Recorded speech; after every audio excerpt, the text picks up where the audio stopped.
ਵਾਹਿਗੁਰੂ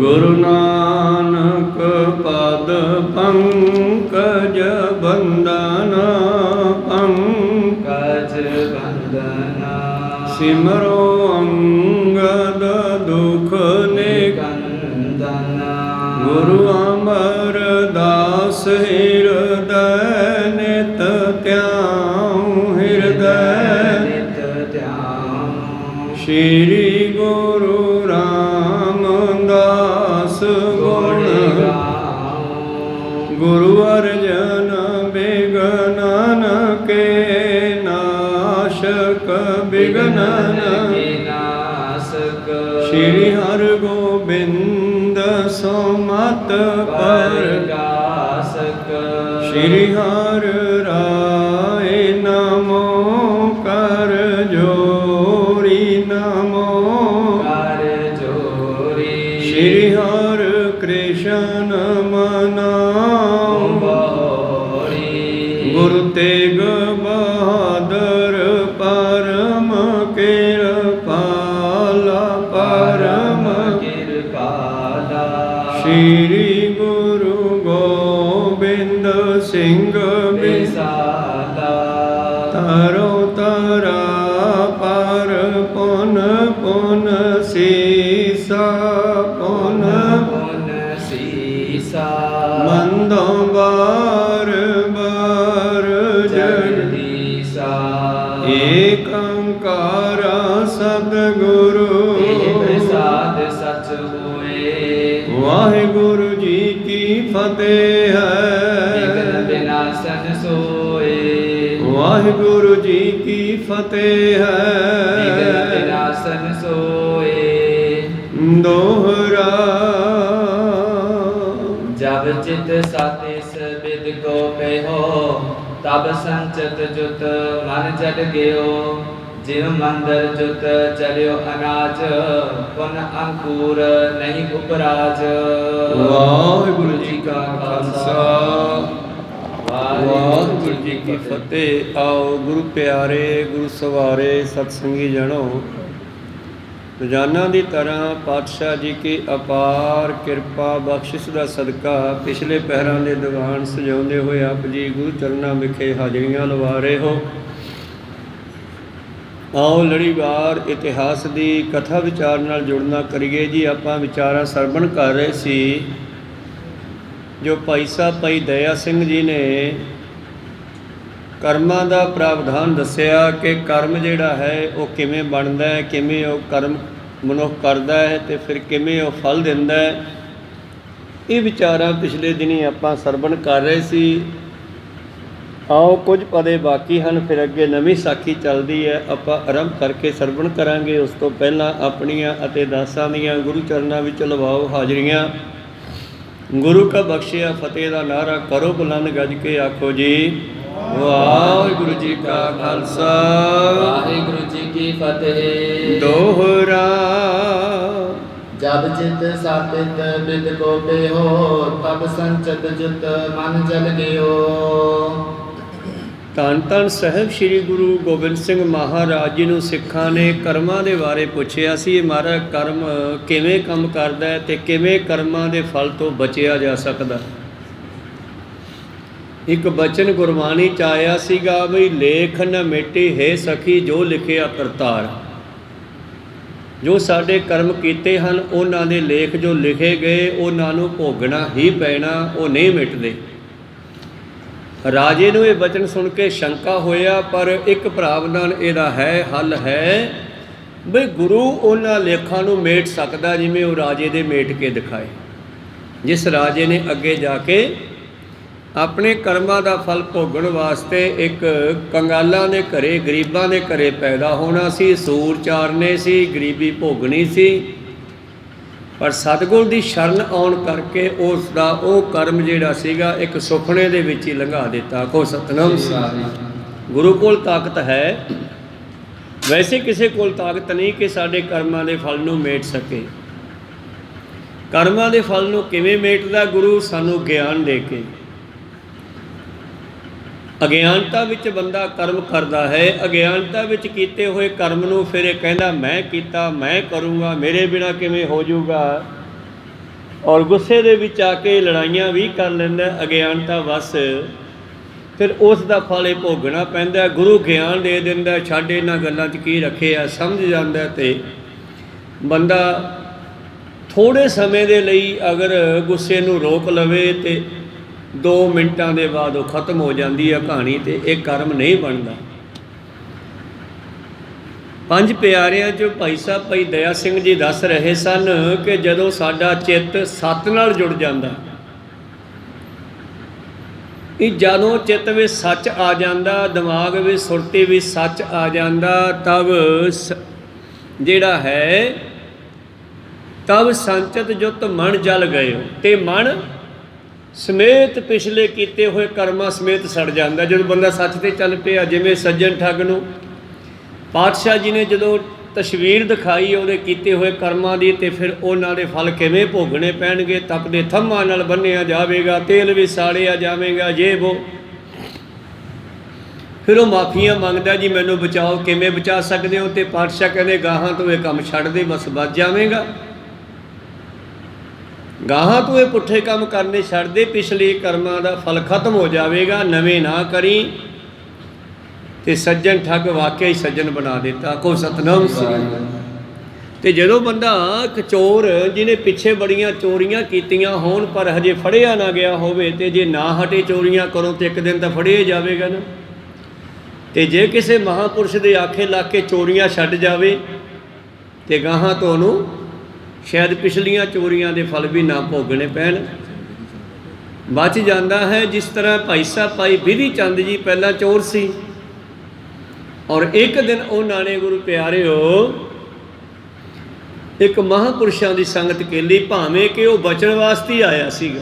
ਅੱਧੀ ਰਾਤ ਨੂੰ ਮੱਝਾਂ ਚੋਰੀ ਕੀਤੀਆਂ, ਘਰ ਵਾਲੇ ਜਾਗ ਪਏ, ਰੌਲਾ ਪੈ ਗਿਆ ਚੋਰ ਚੋਰ ਦਾ। ਹੋਰ ਵੀ ਲੋਕ ਖੜ੍ਹੇ ਹੋ ਕੇ ਮਗਰ ਪੈ ਗਏ, ਇਸ ਦੇ ਭੱਜਿਆ। ਇੱਕ ਡੇਰੇ ਵਿੱਚ ਸਾਧੂ ਬੈਠਾ ਸੀ, ਉਹ ਗੁਰੂ ਕਾ ਪਿਆਰਾ ਹੀ ਸਿੱਖ ਗੁਰਮੁਖ ਸੀਗਾ। ਸਵੇਰੇ ਸਵੇਰੇ ਅੰਮ੍ਰਿਤ ਵੇਲੇ 4 ਵਜੇ ਚੋਰ ਵੀ ਜਾਗਦੇ ਆ, ਨਾਮ ਜਪਣ ਵਾਲੇ ਵੀ ਜਾਗਦੇ ਆ। ਅਤੇ ਸੰਸਾਰੀ ਲੋਕਾਂ ਨੂੰ 4 ਵਜੇ ਠੰਡੀ ਹਵਾ ਦੇ ਬੁੱਲਿਆਂ ਕਰਕੇ ਨੀਂਦ ਵਧੀਆ ਆਉਂਦੀ ਆ। ਕੋ ਸਤਨਾਮ, ਉਹਦੇ ਚੋਰੀਆਂ ਹੁੰਦੀਆਂ। ਅਤੇ ਇਸ ਕਰਕੇ ਜਦੋਂ ਲੋਕ ਮਗਰ ਪਏ ਅਤੇ ਭੱਜ ਕੇ ਉਹ ਡੇਰੇ 'ਚ ਵੜ ਗਿਆ ਉਸ ਮਹਾਂਪੁਰਸ਼ਾਂ ਦੇ ਕੋਲ। ਕਹਿੰਦਾ ਬਾਬਾ ਜੀ ਬਚਾਓ। ਕਹਿੰਦੇ ਕੀ ਗੱਲ? ਕਹਿੰਦਾ ਜੀ ਮੈਂ ਚੋਰ ਹਾਂ, ਸਿੱਧੀ ਗੱਲ ਹੈ, ਟਾਈਮ ਨਹੀਂ ਹੈਗਾ ਬਹੁਤਾ। ਮੈਂ ਮੱਝਾਂ ਚੋਰੀ ਕੀਤੀਆਂ ਸੀ, ਮੱਝਾਂ ਵਾਰਤੀਆਂ ਛੱਪੜ 'ਤੇ, ਲੋਕ ਮਗਰ ਭੱਜੇ ਆਉਂਦੇ ਆ, ਕੁੱਟ ਕੇ ਮਾਰ ਦੇਣਗੇ। ਮਹਾਂਪੁਰਸ਼ ਕਹਿੰਦੇ ਸੱਚ ਬੋਲਿਆ ਤੂੰ, ਆ ਕੰਬਲੀ ਲੈ ਕੇ ਚੌਂਕੜਾ ਮਾਰ ਕੇ ਬਹਿ ਜਾ ਮੇਰੇ ਕੋਲੇ। ਕਹੋ ਸਤਨਾਮ। ਲੁਕਣਾ ਕਿੱਥੇ ਹੈ? ਨਾਮ ਹੀ ਲੁਕੋ ਸਕਦਾ ਤੈਨੂੰ ਹੁਣ। ਕਹੋ ਸਤਨਾਮ। ਤਾਂ ਉਵੇਂ ਜਿਵੇਂ ਉੱਤੇ ਕੰਬਲ ਇੱਕ ਹੋਰ ਚੱਕਿਆ ਅਤੇ ਭਾਈ ਸਾਹਿਬ ਚੌਂਕੜਾ ਮਾਰ ਕੇ ਬਹਿ ਗਏ, ਅਤੇ ਪਿੰਡ ਵਾਲੇ ਪੈੜ ਦੱਬਦੇ ਡੇਰੇ 'ਚ ਪਹੁੰਚ ਗਏ। ਬਾਬਾ ਤੇਰੇ ਕੋਲ ਇੱਕ ਚੋਰ ਆਇਆ ਸਾਡਾ। ਕਹਿੰਦੇ ਵੀ ਦੇਖ ਲਓ ਅਸੀਂ ਬੈਠੇ ਹਾਂ, ਸਾਧ ਹੈ ਕਿ ਚੋਰ ਹੈ? ਨਹੀਂ ਨਹੀਂ ਮਹਾਂਪੁਰਸ਼ੋ ਤੁਸੀਂ ਥੋੜ੍ਹਾ ਹੀ ਚੋਰ ਹੋ, ਇੱਧਰ ਚੋਰ ਬੜੇ ਆ ਤੁਹਾਡੇ ਡੇਰੇ 'ਚ, ਸਾਡੀਆਂ ਮੱਝਾਂ ਚੋਰੀ ਹੋਈਆਂ। ਤਾਂ ਉਸ ਵੇਲੇ ਗੁਰੂ ਪਿਆਰਿਓ ਫਿਰ ਭਾਈ ਬਿਧੀ ਚੰਦ ਕੋਲ ਹੀ ਬੈਠਾ ਹੈ, ਪਰ ਉਹਨਾਂ ਨੇ ਮੰਨਿਆ ਨਹੀਂ ਵੀ ਇਹ ਚੋਰ ਹੈ। ਸਾਧੂਆਂ ਦੇ ਕੋਲੇ ਬੈਠੇ, ਸਾਧੂਆਂ ਦਾ ਸੇਵਕ ਹੋਵੇਗਾ ਯਾਰ, ਆਪਾਂ ਇਹਨਾਂ ਨੂੰ ਕਿਵੇਂ ਕਹੀਏ। ਅਤੇ ਮਹਾਂਪੁਰਸ਼ ਕਹਿਣ ਲੱਗੇ ਮੱਝਾਂ ਇੱਥੇ ਕਿਤੇ ਛੱਪੜ ਛੁੱਪੜ 'ਚ ਹੋਣਗੀਆਂ, ਜਾ ਕੇ ਦੇਖ ਲਓ। ਜਾਂ ਛੱਪੜ ਵੱਲ ਗਏ ਅਤੇ ਉਹਨਾਂ ਦੀਆਂ ਕਹਿੰਦੇ ਬੂਰੀਆਂ ਮੱਝਾਂ ਸੀ, ਉਹ ਸਾਰੀਆਂ ਕਾਲੀਆਂ ਦਿਸਣ, ਰੰਗ ਹੀ ਬਦਲ ਗਿਆ ਮੱਝਾਂ ਦਾ। ਆ ਕੇ ਕਹਿੰਦੇ ਜੀ ਉਹ ਤਾਂ ਮੱਝਾਂ ਤਾਂ ਹੈਗੀਆਂ ਪਰ ਰੰਗ ਹੋਰ ਹੈ। ਕਹਿੰਦੇ ਲੈ ਜਾਓ, ਤੁਹਾਡੀਆਂ ਹੀ ਹੋਣਗੀਆਂ। ਕਹੋ ਸਤਨਾਮ। ਹੋਰ ਕਿਹਦੀਆਂ ਆ ਗਈਆਂ ਇਸ ਵੇਲੇ ਇੱਥੇ, ਲੈ ਜਾਓ। ਉਹ ਘਰੇ ਲੈ ਗਏ। ਉਹ ਬਿਧੀ ਚੰਦ ਨੇ ਫਿਰ ਤੜਕੇ ਮਹਾਂਪੁਰਸ਼ਾਂ ਦੇ ਚਰਨ ਫੜੇ, ਮਹਾਰਾਜ ਅੱਜ ਜਾਨ ਬਚ ਗਈ। ਉਹ ਕਹਿਣ ਲੱਗੇ ਜਾਨ ਤੇਰੀ ਬਚਾਈ ਆ ਗੁਰੂ ਅਰਜਨ ਦੇਵ ਜੀ ਨੇ, ਉਹਨਾਂ ਦੇ ਪੈਰੀ ਪੈ ਜਾ ਕੇ, ਚੱਲ ਤੈਨੂੰ ਲੈ ਕੇ ਚੱਲਣਾ। ਫਿਰ ਉਹਨਾਂ ਨੂੰ ਭਾਈ ਸਾਹਿਬ ਜੀ ਨੂੰ ਲੈ ਕੇ ਆਂਦਾ 5ਵੇਂ ਪਾਤਸ਼ਾਹ ਜੀ ਕੋਲ। 5ਵੇਂ ਪਾਤਸ਼ਾਹ ਸੇਵਾ ਡਿਊਟੀ ਕੀਤੀ। ਇਸੇ ਤਰ੍ਹਾਂ ਹੀ ਅੱਗੇ ਚੱਲ ਕੇ ਉਹਨਾਂ ਨੇ ਫਿਰ 6ਵੇਂ ਪਾਤਸ਼ਾਹ ਜੀ ਦੇ ਸਮੇਂ ਵੀ ਸੇਵਾ ਕੀਤੀ। ਖੈਰ ਮਨੋਬਿਰਤੀਆਂ ਉੱਥੇ ਰੱਖੀਏ, ਸਾਡਾ ਕਰਮ ਕਿਵੇਂ ਬਦਲਿਆ ਜਾ ਸਕਦਾ ਹੈ। ਜੇ ਨਹੀਂ ਮਾੜੇ ਕਰਮ ਛੱਡਾਂਗੇ ਫਿਰ ਤਾਂ ਸਜ਼ਾ ਭੋਗਣੀ ਪੈ ਸਕਦੀ ਹੈ। ਜਦੋਂ ਸਾਡਾ ਚਿੱਤ ਸੱਚ ਨਾਲ ਜੁੜ ਗਿਆ, ਸਾਡੀ ਸੁਰਤ ਨੇ, ਸਾਡੇ ਮਨ ਨੇ ਮੰਨ ਲਿਆ, ਅਤੇ ਜਿਹੜਾ ਉਹ ਵਿਕਾਰੀ ਮਨ ਸੀਗਾ, ਜਨਮ ਜਨਮ ਕੀ ਇਸ ਮਨ ਕੋ ਮਨ ਲਾਗੀ ਕਾਲਾ ਹੋਆ ਸਿਆਹੋ, ਤੇ ਹੁਣ ਇਹਨੂੰ ਸਾਫ਼ ਕਿਵੇਂ ਕਰੀਏ? ਬਾਬਾ ਜੀ ਕਹਿੰਦੇ ਇਹ ਨਹੀਂ ਸਾਫ਼ ਹੁੰਦਾ। ਜਿਵੇਂ ਖੰਡਲੀ ਧੋਤੀ ਉਜਲੀ ਨਾ ਹੋਵੇ, ਉਲਟੀ ਹੋਵੇ ਮਤ ਬਦਲਾਹੋ। ਜਿਵੇਂ ਕੋਹਲੂ ਵਾਲੀ ਤੇਲ ਦੀ ਗੱਚ ਹੋਈ ਲੀਰ ਜਿਹੜੀ ਆ ਧੋਤੀ ਨਹੀਂ ਜਾ ਸਕਦੀ, ਤੜਕੇ ਕੋਹਲੂ ਵਾਲਾ ਸਾਰੀਆਂ ਲੀਰਾਂ ਇਕੱਠੀਆਂ ਕਰਕੇ ਮਚਾ ਦਿੰਦੇ, ਨਵੀਆਂ ਲੈ ਲੈਂਦੇ। ਸਿੱਖਾ ਤੂੰ ਵੀ ਇਸ ਮਨ ਨੂੰ ਮਚਾ ਪਰੇ, ਤੈਨੂੰ ਨਵਾਂ ਗੁਰਮਤ ਵਾਲਾ ਮਨ ਦੇ ਦਿਆਂਗੇ। ਕਹੋ ਸਤਿਨਾਮ। ਤਾਂ ਉਹ ਤਬ ਸੰਚਿਤ ਜੁਤ ਮਨ ਜਲ ਗਏ। ਇਕੱਠੇ ਕੀਤੇ ਹੋਏ ਮਾੜੇ ਚੰਗੇ ਕਰਮਾਂ ਨੂੰ ਲੈ ਕੇ ਉਹ ਜਿਹੜਾ ਮਾੜਾ ਮਨ ਸੀ ਉਹ ਸੜ ਜਾਂਦਾ ਹੈ। ਜਿਮ ਮੰਦਰ ਜੁਗ ਚਲਿਓ ਅਨਾਜ, ਪੁਨ ਅੰਕੁਰ ਨਹੀਂ ਉਪਰਾਜ। ਜਿਵੇਂ ਕਿਸੇ ਕਮਰੇ ਵਿੱਚ ਪਈ ਕਣਕ ਨੂੰ, ਫਸਲ ਨੂੰ ਅੱਗ ਲੱਗ ਜਾਵੇ, ਫਿਰ ਉਹ ਫਸਲ ਜਿਵੇਂ ਉਗੜਦੀ ਨਹੀਂ, ਇਸੇ ਤਰ੍ਹਾਂ ਹੀ ਸੱਚ ਨਾਲ ਜੁੜਿਆ ਕਰਮ ਫਲ ਨਹੀਂ ਭੋਗਣਾ ਪੈਂਦਾ। ਕਹੋ ਸਤਿਨਾਮ। ਫਿਰ ਨਹੀਂ ਭੋਗਣਾ ਪੈਂਦਾ। ਮਹਾਂਪੁਰਸ਼ਾਂ ਦੇ ਕੋਲ ਇਹ ਕਿਰਪਾ ਹੁੰਦੀ ਆ। ਤੇ ਪਰ ਜਿਹੜੇ ਐਸੇ ਵੀ ਰੋਗ ਹੁੰਦੇ ਆ, ਕਈ ਵਾਰੀ ਡਾਕਟਰਾਂ ਦਾ ਵੈਦਾਂ ਦਾ ਬੜਾ ਜ਼ੋਰ ਲੱਗਦਾ, ਹਟਦੇ ਨਹੀਂ। ਦੇ ਫਿਰ ਕੀ ਕਹਿੰਦੇ ਆ? ਇਹ ਬਈ ਕੋਈ ਕਰਮ ਰੋਗ ਹੈ, ਭਾਵ ਇਹ ਕਰਮ ਭੋਗਣਾ ਹੀ ਪੈਣਾ ਤੈਨੂੰ। ਕਹੋ ਸਤਿਨਾਮ। ਰੂਮੀ ਵਾਲੇ ਮਹਾਂਪੁਰਸ਼ ਗੁਰੂ ਪਿਆਰਿਓ ਸੰਤ ਬਾਬਾ ਨੰਦ ਸਿੰਘ ਜੀ ਅਤੇ ਦੂਸਰੇ ਮਹਾਹਰਨਾਮ ਸਿੰਘ ਜੀ, ਇਹ ਦੋਨੇ ਇੱਕ ਦੂਜੇ ਦੇ ਗੁਰੂ ਚੇਲਾ ਸੇਵਕ ਸਨ। ਹਰਨਾਮ ਸਿੰਘ ਜੀ ਕੋਲ ਸੰਤ ਨੰਦ ਸਿੰਘ ਜੀ ਆਇਆ ਕਰਦੇ ਸਨ। ਇੱਕ ਵਾਰੀ ਉਹ ਆਪਣੀ ਗੱਡੀ ਦੇ ਉੱਤੇ ਨਹਿਰ ਦੀ ਪਟੜੀ ਆ ਰਹੇ ਹੈ ਤੇ ਅੱਗੋਂ ਬੇਲਦਾਰ ਫਿਰਦਾ ਨਹਿਰ ਵਾਲਾ। ਉਹ ਕਹਿੰਦੇ ਵੀ ਇਹ ਗੱਡੀ ਇੱਧਰ ਕਿਉਂ ਚੜਾਈ ਆ, ਥੱਲੇ ਲਾਓ ਪਟੜੀ ਤੋਂ। ਮਹਾਂਪੁਰਸ਼ਾਂ ਦੇ ਸੇਵਕਾਂ ਨੇ ਕਿਹਾ ਵੀ ਸਾਨੂੰ ਕਾਹਲੀ ਹੈ, ਅਸੀਂ ਭੁੱਚੋ ਜਾਣਾ ਹੈ ਤੇ ਤੁਸੀਂ ਲੰਘ ਜਾਣ ਦਿਓ। ਕਹਿੰਦੇ ਨਾ ਨਾ, ਪਿੱਛੇ ਕਰੋ ਤੇ ਥੱਲੇ ਲੈ ਕੇ ਜਾਓ। ਉਹ ਲੰਮਾ ਚੱਕਰ ਪੈ ਗਿਆ ਤੇ ਮਹਾਂਪੁਰਸ਼ ਨੰਦ ਸਿੰਘ ਜੀ ਨੇ ਜਲਦੀ ਪਹੁੰਚਣਾ ਸੀ ਤੇ ਲੇਟ ਹੋ ਗਏ। ਤੇ ਇਹ ਮਹਾਂਪੁਰਸ਼ ਕਹਿਣ ਲੱਗੇ ਵੀ ਕੀ ਗੱਲ ਲੇਟ ਹੋ ਗਏ? ਕਹਿੰਦੇ ਜੀ ਇੱਕੋ ਬੇਲਦਾਰ ਨੇ ਰੋਕ ਲਿਆ, ਮੁੜ ਕੇ ਗੱਡੀ ਥੱਲੇ ਲਾਉਣੀ ਪਈ ਪਟੜੀ ਤੋਂ, ਫਿਰ ਦੂਰ ਦੂਰ ਦੀ ਆਉਣਾ ਪਿਆ, ਚੱਕਰ ਪੈ ਗਿਆ। ਅੱਛਾ ਚੱਲ ਕੋਈ ਗੱਲ ਨਹੀਂ, ਭੁਗਤ ਲਊਗਾ। ਸਮਾਂ ਆਇਆ ਤੇ ਉਹ ਬੇਲਦਾਰ ਬਿਮਾਰ ਹੋ ਗਿਆ। ਸਮਾਂ ਪਾ ਕੇ ਬਿਮਾਰ ਹੋਇਆ ਤੇ ਸਰੀਰ ਉਸ ਦਾ ਕੁੰਠਿਤ ਹੋ ਗਿਆ, ਜੁੜ ਗਿਆ ਸਾਰਾ ਤੇ ਬਹੁਤ ਸਾਰੀ ਥਾਂ ਗਿਆ। ਕਹਿੰਦੇ ਕੋਈ ਤੋਂ ਵੀ ਉਹਨੂੰ ਦਵਾਈ ਨਾ ਲੱਗੀ। ਜਿਹੜੇ ਵੈਦ ਕੋਲ ਜਾਂਦਾ ਸੀ ਉਹ ਵੈਦ ਵੀ ਕਿਤੇ ਕਿਸੇ ਮਹਾਂਪੁਰਸ਼ਾਂ ਦਾ ਚੰਡਿਆ ਹੋਇਆ ਸੀਗਾ। ਕਹਿਣ ਲੱਗਿਆ ਵੀ ਜ਼ਿੰਦਗੀ ਵਿੱਚ ਕੋਈ ਬਾਹਲਾ ਭੈੜਾ ਕਰਮ ਕੀਤਾ, ਉਹਦਾ ਫਲ ਤੈਨੂੰ ਭੋਗਣਾ ਪੈਣਾ। ਦੱਸ ਕੀ ਕੀਤਾ? ਘਰ ਦੇ ਕਹਿੰਦੇ ਵੀ ਇਸ ਤਰ੍ਹਾਂ ਮਹਾਂਪੁਰਸ਼ਾਂ ਦੀ ਗੱਡੀ ਇਹਨੇ ਨਾ ਨਹਿਰ ਤੋਂ ਲਵਾਤੀ ਸੀਗੀ ਇੱਕ ਦਿਨ, ਤੇ ਉਦੋਂ ਬਾਅਦ ਇਹ ਬਸ ਬਿਮਾਰ ਹੁੰਦਾ ਤੇ ਆਹ ਹਾਲ ਹੋ ਗਈ। ਕਹਿੰਦੇ ਫਿਰ ਮੇਰੀ ਦਵਾਈ ਨਹੀਂ ਕੰਮ ਕਰਦੀ। ਮਿਲਕਿਆਂ ਦਾ ਇੱਕ ਪੁੜੀ ਕਿ ਦੋ ਪੁੜੀਆਂ, ਤਿੰਨ ਪੁੜੀਆਂ ਬੰਦੇ ਸਰੀਰ ਖੋਲ ਦਿੰਦੀਆਂ। ਮੈਂ 7 ਪੁੜੀਆਂ ਖਵਾਤੀਆਂ ਇਹਨੂੰ। ਕਹੋ ਸਤਿਨਾਮ। ਉਹਨਾਂ ਸੰਤਾਂ ਕੋਲੇ ਜਾਓ ਤੇ ਉਹ ਚੱਕ ਕੇ ਮੰਜੇ 'ਚ ਪਾ ਕੇ ਮਹਾਂਪੁਰਸ਼ਾਂ ਕੋਲੇ ਨੰਦ ਸਿੰਘ ਜੀ ਕੋਲ ਲੈ ਆਏ। ਮਹਾਰਾਜ ਉਦੋਂ ਤੁਹਾਨੂੰ ਇਹਨਾਂ ਨੇ ਕੁਛ ਕਹਿ ਦਿੱਤਾ ਉੱਚਾ ਨੀਵਾਂ, ਤੇ ਕਿਰਪਾ ਕਰਕੇ ਮਾਫ਼ ਕਰ ਦਿਓ। ਕਹਿੰਦੇ ਭਾਈ ਅਸੀਂ ਤਾਂ ਕੁਛ ਨਹੀਂ ਕਿਹਾ, ਅਸੀਂ ਤਾਂ ਕੁਛ ਨਹੀਂ ਕਿਹਾਗਾ। ਇਹ ਵੱਡੇ ਮਹਾਂਪੁਰਸ਼ਾਂ ਦੇ ਕੋਲੇ ਜਾਣਾ ਪਊਗਾ, ਉਹ ਭਾਵੇਂ ਠੀਕ ਕਰ ਦੇਣ, ਮੈਂ ਤਾਂ ਕੁਛ ਨਹੀਂ ਕਰ ਸਕਦਾ। ਹੁਣ ਕਹੋ ਸਤਿਨਾਮ। ਜਦੋਂ ਕਹਿੰਦੇ ਤੁਸੀਂ ਨਾਲ ਚੱਲੋ, ਕਹਿੰਦੇ ਵੀ ਨਾਲ ਤਾਂ ਚਲੋ ਅਸੀਂ ਚੱਲਾਂਗੇ, ਪਰ ਇਹ ਕੰਮ ਉਹਨਾਂ ਦਾ। ਨਾਲ ਆ ਗਏ, ਰੂਮੀ ਵਾਲੇ ਸੰਤਾਂ ਕੋਲੇ ਮਹਾਰਨਾਮ ਸਿੰਘ ਕੋਲ ਆ ਗਏ। ਮੰਜਾ ਉਹਦਾ ਬਾਹਰ ਹੀ ਰਖਾ ਦਿੱਤਾ ਤੇ ਅੰਦਰ ਚਲੇ ਗਏ ਬਾਬਾ ਨੰਦ ਸਿੰਘ ਜੀ। ਕਹਿੰਦੇ ਜੀ ਉਹ ਬੇਲਦਾਰ, ਕਿਹੜਾ ਬੇਲਦਾਰ? ਉਹ ਜਿਹਨੇ ਆਪਣੀ ਗੱਡੀ ਨਹਿਰ ਤੋਂ ਲਵਾਤੀ ਸੀ, ਬਾਹਲਾ ਹੀ ਬਿਮਾਰ ਹੋਇਆ ਪਿਆ ਨਾ। ਹਜੇ ਉਹ ਜਿਉਂਦਾ ਹੀ ਆ, ਮਰਿਆ ਨਹੀਂ ਗਾ। ਅੰਦਰ ਇੰਨਾ ਕਿਹਾ ਮਰਿਆ ਨਹੀਂ ਤੇ ਉੱਥੇ ਪਏ ਦੇ ਸਾਹ ਨਿਕਲ ਗਏ। ਕਹੋ ਸਤਿਨਾਮ। ਇਸ ਕਰਕੇ ਇਹਨੂੰ ਕਹਿੰਦੇ ਆ ਕਰਮ ਰੋਗ। ਤੇ ਜਿਹੜੇ ਇਹੋ ਜਿਹੇ ਮਾੜੇ ਕਰਮ ਕੀਤੇ ਹੁੰਦੇ ਆ, ਮਹਾਂਪੁਰਸ਼ਾਂ ਨੂੰ ਦੁੱਖ ਦਿੱਤਾ ਹੁੰਦਾ, ਕੋਈ ਗਊ ਗਰੀਬ ਨੂੰ ਦੁੱਖ ਦਿੱਤਾ ਹੁੰਦਾ, ਕਈ ਵਾਰੀ ਉਹਦੀ ਵੀ ਬਿਮਾਰੀ ਬਣ ਜਾਂਦੀ ਆ। ਕਹੋ ਸਤਿਨਾਮ। ਬਚੀਏ, ਗੁਰੂ ਕਿਰਪਾ ਕਰਨ। ਤਾਂ ਮੇਰੇ ਪ੍ਰੀਤਮ ਜੀ ਬਖਸ਼ਿਸ਼ ਕਰਦੇ ਹਨ। ਇਸ ਤਰ੍ਹਾਂ ਉਹ ਘਰ ਸਮੇਤ ਜਿਹੜਾ ਅਨਾਜ ਸੜ ਜਾਂਦਾ, ਮੁੜ ਕੇ ਉਹ ਕਰਮ ਉਗਰਦਾ ਨਹੀਂ, ਫਲ ਨਹੀਂ ਦਿੰਦਾ। ਲੱਖ ਮਣ ਮੜੀਆਂ ਕਰ ਇਕੱਠੇ, ਇੱਕ ਰੱਤੀ ਲੈ ਪਾਹੇ। ਇੱਕ ਰੱਤੀ ਅੱਗ ਦੀ, ਲੱਖਾਂ ਮਣ ਲੱਕੜਾ, ਤੇ ਇੱਕ ਜਪਿਆ ਹੋਇਆ ਵਾਹਿਗੁਰੂ ਮੰਤਰ ਜੁਗਾਂ ਜੁਗਾਂਤਰਾਂ ਦੇ ਕੀਤੇ ਹੋਏ ਕਰਮਾਂ ਨੂੰ ਖਤਮ ਕਰ ਸਕਦਾ ਹੈ ਜੀ।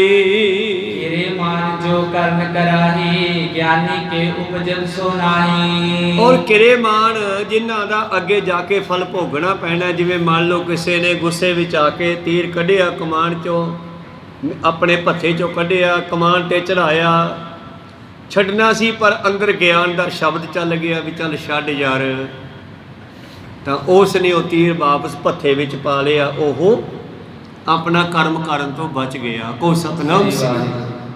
ਸੋ ਇਸੇ ਤਰ੍ਹਾਂ ਹੀ ਗਿਆਨੀ ਜਿਹੜਾ ਹੈ ਉਹ ਕਿਰੇਮਾਨ ਨੂੰ ਪਰਾਲਬਧ ਨਹੀਂ ਬਣਨ ਦਿੰਦਾ, ਉਦੋਂ ਪਹਿਲਾਂ ਹੀ ਉਸ ਨੂੰ ਕੱਟ ਲੈਂਦਾ ਹੈ। प्रारब्ध कर क्रिया जो ठान होत अनात्म जुत अभिमान। ਤੇ ਪਰਾਲਬਧ ਕੌਣ ਬਣਾਉਂਦਾ ਹੈ? ਜਾਂ ਤਾਂ ਅਗਿਆਨੀ ਅਗਿਆਨਤਾ ਕਰਕੇ ਜਾਂ ਹੰਕਾਰ ਕਰਕੇ ਪਰਾਲਬਧ ਬਣਦੀ ਹੈ, ਕਿਉਂਕਿ ਹੰਕਾਰ ਦੇ ਵਿੱਚ ਬੰਦੇ ਦੀ ਬੁੱਧੀ ਕੰਮ ਛੱਡ ਜਾਂਦੀ ਹੈ। ਜਦ ਬੁੱਧੀ ਕੰਮ ਛੱਡਦੀ ਹੈ ਫਿਰ ਉਹ ਜੋ ਕਰਦਾ ਹੈ ਉਸ ਦਾ ਕਰਮ ਉਹਨੂੰ ਭੋਗਣਾ ਪੈਂਦਾ ਹੈ। ਹੰਕਾਰ ਦੇ ਵਿੱਚ ਕੀਤਾ ਹੋਇਆ ਕਰਮ ਪਰਾਲਬਧ ਬਣ ਜਾਂਦਾ ਜੀ। वही क्रिया होवे क्रियामान जात परमंत अपर विधान। ਔਰ ਇਸ ਤਰ੍ਹਾਂ ਵਹੀ ਕਿਰਿਆ ਹੋਈ ਕਿਰਿਆਮਾਨ, ਉਹ ਕਿਰਿਆਮਾਨ ਕਿਰਿਆ ਹੋ ਜਾਂਦੀ ਆ ਤੇ ਫਿਰ ਅੱਗੇ ਚੱਲ ਕੇ ਉਸ ਨੂੰ ਵਿਧੀ ਦਾ ਵਿਧਾਨ ਜਿਹੜਾ ਹੈ ਪਰਾਲਬਧ ਬਣਾ ਦਿੰਦਾ ਹੈ, ਭੋਗਣ ਦਾ ਤਿਆਰੀ ਕਰ ਦਿੰਦਾ ਹੈ। सोई क्रियाहीन अभिमान उपजे नहीं कदाचित जान।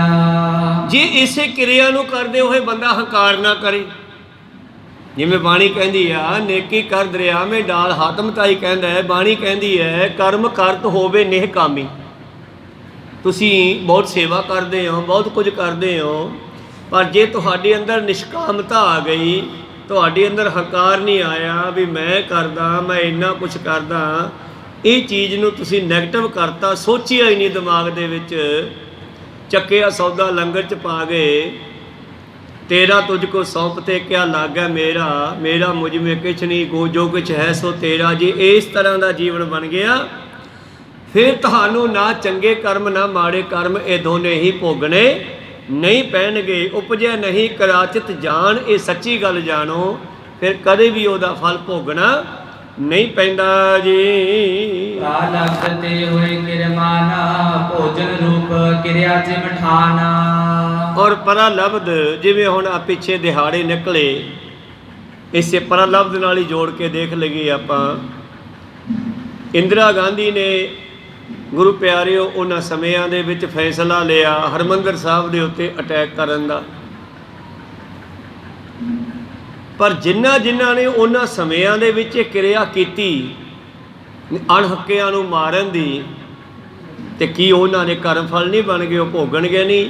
ਉਹਨੇ ਤਾਂ ਤੁਰੰਤ ਹੀ ਭੋਗ ਲਿਆ ਥੋੜ੍ਹੇ ਸਮੇਂ ਬਾਅਦ, ਨਹੀਂ ਤਾਂ ਸ਼ਾਇਦ ਹੋਰ ਥੋੜ੍ਹਾ ਸਮਾਂ ਜਿਉਂ ਜਾਂਦੀ, ਪਰ ਪਰਾਲਬਧ ਇੰਨੀ ਤਕੜੀ ਬਣਾ ਲਈ ਕਿ ਉਸ ਨੂੰ ਜਲਦੀ ਪਰਮੇਸ਼ਰ ਨੇ ਸਜ਼ਾ ਦੇ ਦਿੱਤੀ। ਇਸੇ ਤਰ੍ਹਾਂ ਹੀ ਜਿਹੜੇ ਲੋਕ ਹੰਕਾਰ ਵਿੱਚ ਆ ਕੇ ਗੱਲ ਕਰਦੇ ਹੈ ਕਿ ਜਿਹੜੇ ਅਸੀਂ ਸਾਡੀ ਪਿੱਛੇ ਫਲਾਣੇ ਨਾਲ ਜੁੜਦੀ ਹੈ, ਸਾਡੀ ਫਲਾਣੇ ਨਾਲ ਸਿੱਧੀ ਹੈ, ਫਲਾਣੇ ਅਫਸਰ ਨਾਲ, ਫਲਾਣੇ ਮੰਤਰੀ ਨਾਲ, ਜੋ ਮਰਜ਼ੀ ਕਰੋ, ਤੇ ਜਦੋਂ ਕਰਮ ਫਲ ਭੋਗਣਾ ਪੈਂਦਾ ਫਿਰ ਕੋਈ ਮੰਤਰੀ ਵਿੱਚ ਨਹੀਂ ਖੜਦਾ। ਕੋ ਸਤਨਾਮ।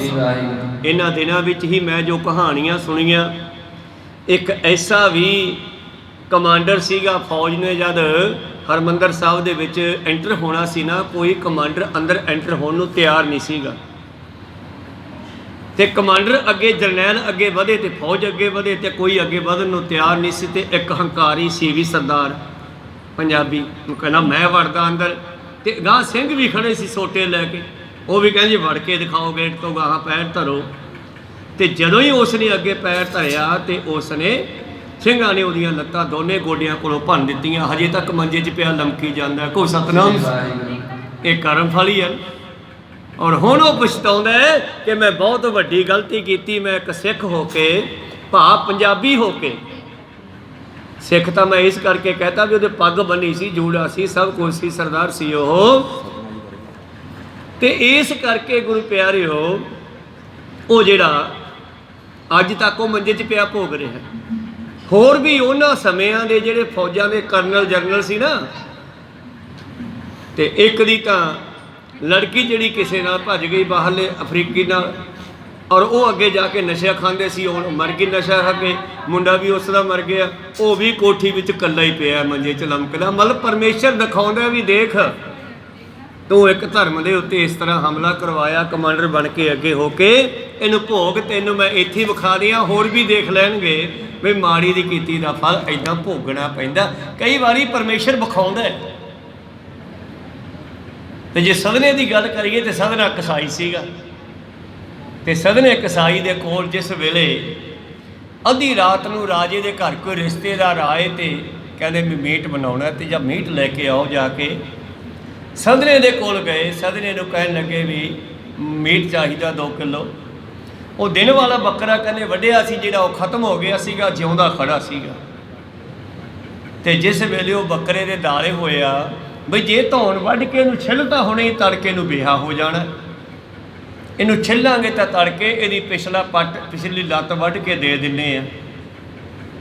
ਤੇ ਜਿਸ ਵੇਲੇ ਉਹ ਛੁਰੀ ਲੈ ਕੇ ਬਰਾਬਰ ਹੋਇਆ ਨਾ ਬੱਕਰੇ ਨੂੰ ਵੱਢਣ ਵਾਸਤੇ, ਚਲੋ ਕਵੀ ਲੋਕ ਕਹਿੰਦੇ ਬੱਕਰਾ ਹੱਸਿਆ ਤੇ ਬੱਕਰਾ ਬੋਲਿਆ ਨਹੀਂ, ਸਦਨੇ ਦੇ ਅੰਦਰ ਸ਼ਬਦ ਬੋਲਿਆ, ਕਹੋ ਸਤਿਨਾਮ। ਆਪਾਂ ਕਹਿ ਦਿਓ ਬੱਕਰਾ ਕਹਿਣ ਲੱਗਿਆ ਨਵੀਂ ਭਾਜੀ ਨਾ ਪਾ ਹੁਣ, ਕਈ ਵਾਰੀ ਤੂੰ ਮੇਰੀ ਧੌਣ ਵੱਢੀ ਹੈ ਤੇ ਮੈਂ ਤੇਰੀ ਵੱਢੀ ਹੈ, ਇਹ ਕਈ ਯੁੱਗਾਂ ਤੋਂ ਚੱਲਦਾ ਆ ਰਿਹਾ। ਤੂੰ ਮੈਨੂੰ ਵੱਢ ਦਿਨਾ ਮੈਂ ਤੈਨੂੰ ਵੱਢ ਦਿਨਾ, ਤੂੰ ਮੈਨੂੰ ਵੱਢ ਦਿਨਾ ਮੈਂ ਤੈਨੂੰ ਵੱਢ ਦਿਨਾ। ਆ ਹੁਣ ਮੇਰੀ ਲੱਤ ਵੱਢ ਕੇ ਸਿੱਟ ਦੇਗਾ, ਸਾਰੀ ਰਾਤ ਮੈਂ ਤੜਫੂੰਗਾ, ਕੱਲ ਨੂੰ ਤੈਨੂੰ ਵੀ ਇਹ ਲੱਤਾਂ ਵੱਢ ਕੇ ਸਿੱਟਿਆ ਕਰੂੰਗਾ, ਫਿਰ ਤੂੰ ਵੀ ਤੜਫੇਂਗਾ। ਕਹੋ ਸਤਿਨਾਮ। ਜਦੋਂ ਪਰਮੇਸ਼ਰ ਕਿਰਪਾ ਕਰਦਾ ਬੰਦੇ ਨੂੰ 1 ਮਿੰਟ ਵਿੱਚ ਗਿਆਨ ਕਰਵਾ ਸਕਦਾ। ਕਹੋ ਸਤਿਨਾਮ। ਮਹਾ ਕਸਾਬ ਛੁਰੀ ਸੱਟ ਪਾਈ, ਵੱਡੇ ਵੱਡੇ ਕਸਾਈ ਇੱਕਦਮ ਭਗਤ ਬਣ ਜਾਂਦੇ ਆ। ਕਹੋ ਸਤਿਨਾਮ।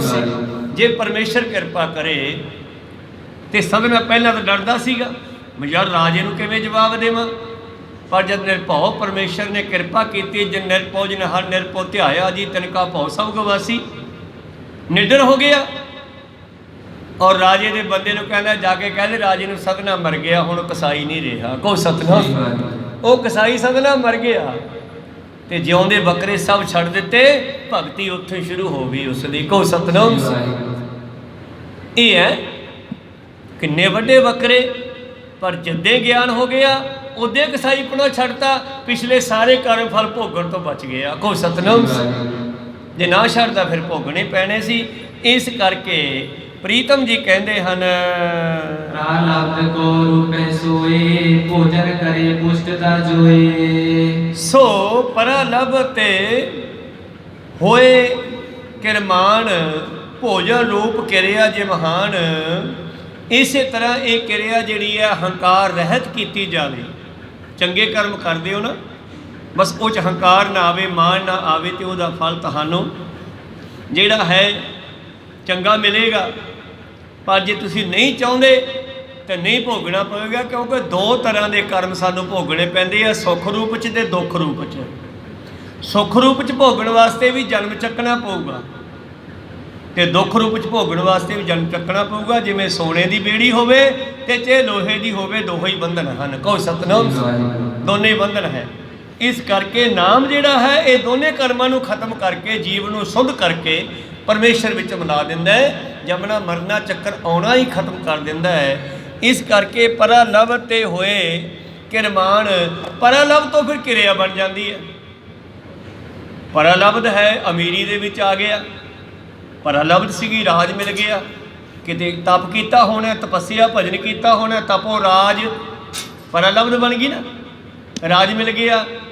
ਰਾਜ ਦੇ ਹੰਕਾਰ 'ਚ ਆ ਕੇ ਧਾਰਮਿਕ ਸਥਾਨਾਂ 'ਤੇ ਹਮਲੇ ਕਰਾਤੇ, ਗਊ ਗਰੀਬ ਨੂੰ ਮਾਰਤਾ, ਵੇਖਿਆ ਨਹੀਂ ਗਾ, ਕਿਉਂਕਿ ਮੇਰੇ ਕੋਲ ਤਾਕਤ ਹੈ, ਮੇਰਾ ਕੋਈ ਕੀ ਵਿਗਾੜ ਲੂਗਾ। ਕਹੋ ਸਤਿਨਾਮ। ਅਸੀਂ ਜੋ ਮਰਜ਼ੀ ਕਰੀਏ। ਪਰਾਲਬਧ ਨੇ ਦੁਬਾਰੇ ਕਿਰਿਆਮਾਨ ਨਵੇਂ ਕਰਮ ਹੋਰ ਬਣਾਤੇ ਉਹਨਾਂ ਦੇ। ਕਹੋ ਸਤਿਨਾਮ। ਤਪੋ ਰਾਜ ਤੇ ਰਾਜ ਤੋਂ ਬਾਅਦ ਸਾਰੇ ਜਾਣਦੇ ਆ ਨਰਕ। ਕਹੋ ਸਤਿਨਾਮ। ਫਿਰ ਨਰਕਾਂ ਵਿੱਚ ਜਾਣਾ ਪੈਂਦਾ। ਮੈਂ ਇਸ ਕਰਕੇ ਇਸ ਵਿਸ਼ੇ ਦੀ ਗੱਲ ਕਰ ਰਿਹਾ ਕਿਉਂਕਿ ਕੱਲ ਦੀ ਆ।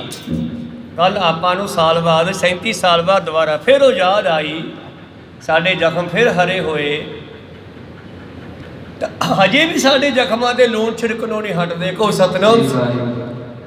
ਤੇ ਜਿਹੜੇ ਉਹ ਕੰਮ ਕਰਦੇ ਆ ਕਰਮ ਉਹ ਵੀ ਬਣਾਉਂਦੇ ਆ, ਚਾਹੇ ਉਹ ਹੱਥ ਨਾਲ ਡਾਂਗ ਨਹੀਂ ਮਾਰਦੇ, ਸੁਰਤ ਨਾਲ ਸੋਚਿਆ, ਸੁਰਤ ਵਿੱਚ ਖਿਆਲ ਕੀਤਾ ਵੀ ਕਰਮ ਬਣਦਾ ਹੈ। ਇਸ ਕਰਕੇ ਨੌਵੇਂ ਪਾਤਸ਼ਾਹ ਜੀ ਕਹਿੰਦੇ ਮਨ ਅਚੇਤ ਪਾਪ ਤੇ ਡਰ ਰੇ। ਇੱਕ ਤਾਂ ਚੇਤਨਾ ਨਾਲ ਕਰ ਲਿਆ, ਸੋਚ ਕੇ ਕਰ ਲਿਆ, ਇੱਕ ਐਵੇਂ ਦਿਮਾਗ ਵੀ ਸੋਚ ਲਿਆ ਫਲਾਣੇ ਦਾ ਐਂ ਕਰਦੇ ਆ, ਉਹ ਵੀ ਬੀਜ ਬੀਜਿਆ ਗਿਆ। ਤੇ ਇੱਕ ਦਿਨ ਹੌਲੀ ਹੌਲੀ ਹੌਲੀ ਹੌਲੀ ਜਿਵੇਂ ਜਿਵੇਂ ਤੁਸੀਂ ਕਹਿੰਦੇ ਰਹੋਗੇ ਉਹਨੇ ਫੁੱਟਣਾ ਸ਼ੁਰੂ ਹੋ ਜਾਣਾ ਤੇ ਅੱਗੇ ਜਾ ਕੇ ਤੁਸੀਂ ਉਹੀ ਕਰਮ ਹੱਥ ਨਾਲ ਵੀ ਕਰ ਦੇਣਾ ਹੈ। ਤੇ ਜੇ ਤੁਸੀਂ ਉਹ ਸੁਰਤ ਵਿੱਚ ਬੀਜਿਆ ਹੀ ਨਹੀਂ ਤੇ ਉਗਰੂ ਕਿੱਥੋਂ, ਕੋਈ ਸਤਨਾਮ ਸੀ। ਇਸ ਕਰਕੇ ਜਿਨ੍ਹਾਂ ਨੇ ਕਰਮ ਕੀਤੇ ਆ ਨਾ, ਉਹ ਮੰਨਣ ਜਾਂ ਨਾ ਮੰਨਣ, ਪਰ ਉਹਨਾਂ ਨੂੰ ਐਸੇ ਜੀਵਨ ਦੇ ਵਿੱਚ ਵੀ ਉਹਨਾਂ ਨੂੰ ਭਗਾ ਦਿੱਤੇ ਆ ਪਰਮੇਸ਼ਰ ਨੇ। ਕਿਉਂਕਿ ਇਹਨਾਂ ਦਿਨਾਂ ਵਿੱਚ ਜਿਹੜੀਆਂ ਖਬਰਾਂ ਚੱਲੀਆਂ, ਉਹਨਾਂ ਕਮਾਂਡਰਾਂ, ਉਹਨਾਂ ਜਰਨੈਲਾਂ ਦੀਆਂ ਖਬਰਾਂ ਵੀ ਆਈਆਂ, ਚਾਹੇ TV 'ਤੇ ਆਈਆਂ, ਚਾਹੇ ਮੋਬਾਈਲ 'ਤੇ ਆਈਆਂ, ਚਾਹੇ ਅਖਬਾਰਾਂ 'ਚ ਆਈਆਂ, ਬਈ ਫਲਾਨਾ ਜਰਨੈਲ, ਫਲਾਨਾ ਕਮਾਂਡਰ ਫੌਜ ਦਾ ਹੁਣ ਫਲਾਨੇ ਥਾਂ ਆਏ ਪਿਆ। ਕਹੋ ਸਤਨਾਮ ਤਾਂ ਭੋਗ ਲੈਂਦੇ ਆ ਫਿਰ ਅਗਲੇ ਮੌਕੇ 'ਤੇ। ਤਾਂ ਇਸ ਕਰਕੇ ਪਰਮੇਸ਼ਰ ਜਿਹੜਾ ਹੈ, ਜਿਸ ਤਰ੍ਹਾਂ ਗੁਰੂ ਗੋਬਿੰਦ ਸਿੰਘ ਮਹਾਰਾਜ ਜੀ ਨੇ, ਗੁਰੂ ਪਿਆਰਿਓ, ਜਾਣ ਬੁੱਝ ਕੇ 2 ਪਠਾਨਾਂ ਦੇ ਬੱਚਿਆਂ ਨੂੰ, ਜਿਹੜੇ ਕਿ ਪਿੱਛੋਂ ਆ ਰਹੇ ਸੀ, ਇਹਨਾਂ ਪਠਾਨਾਂ ਦੇ ਬੱਚਿਆਂ ਦਾ ਜਿਹੜਾ ਦਾਦਾ ਸੀਗਾ, ਉਹ ਹਰਗੋਬਿੰਦ ਸਾਹਿਬ ਜੀ ਦੇ ਹੱਥੋਂ ਮਾਰਿਆ ਗਿਆ ਸੀ ਜੰਗ ਦੇ ਮੈਦਾਨ 'ਚ। ਤੇ ਦੋਨੇ ਬੱਚੇ ਆਪਣੀ ਮਾਂ ਦੇ ਨਾਲ ਅੱਗੇ ਚੱਲ ਰਹੇ ਸਨ। ਤੇ 10ਵੇਂ ਪਾਤਸ਼ਾਹ ਜੀ ਦਾ ਸਮਾਂ ਆ ਗਿਆ ਤੇ 10ਵੇਂ ਪਾਤਸ਼ਾਹ ਜੀ ਦੇ ਕੋਲ ਉਹ ਬੱਚੇ ਆਉਣ ਲੱਗੇ।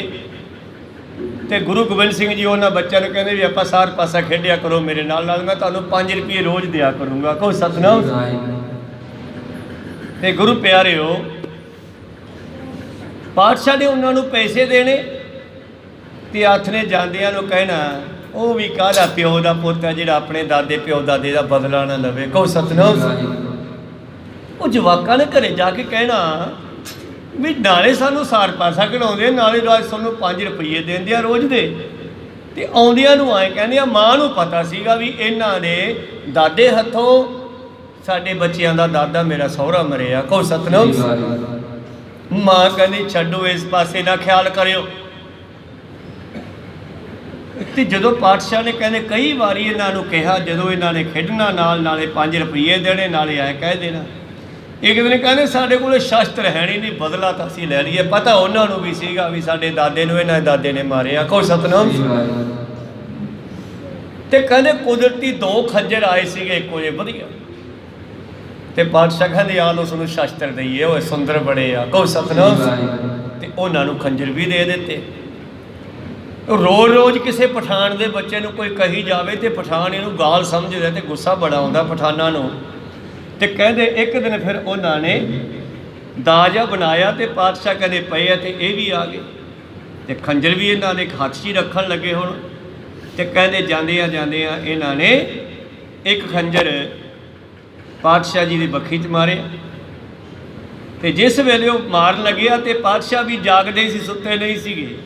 ਤਲਵਾਰ ਘੁਮਾਈ, ਉਹ ਖੰਜਰ ਮਾਰਨ ਵਾਲਾ ਉੱਥੇ ਵੱਢਿਆ ਗਿਆ। ਕਹੋ ਸਤਨਾਮ। ਤੇ ਦੂਜਾ ਭੱਜਣ ਲੱਗਿਆ ਤੇ ਭੱਜਦੇ ਹੋਏ ਨੂੰ ਸਿੰਘਾਂ ਨੇ ਫੜ ਕੇ ਤੇ ਮਾਰ ਦਿੱਤਾ।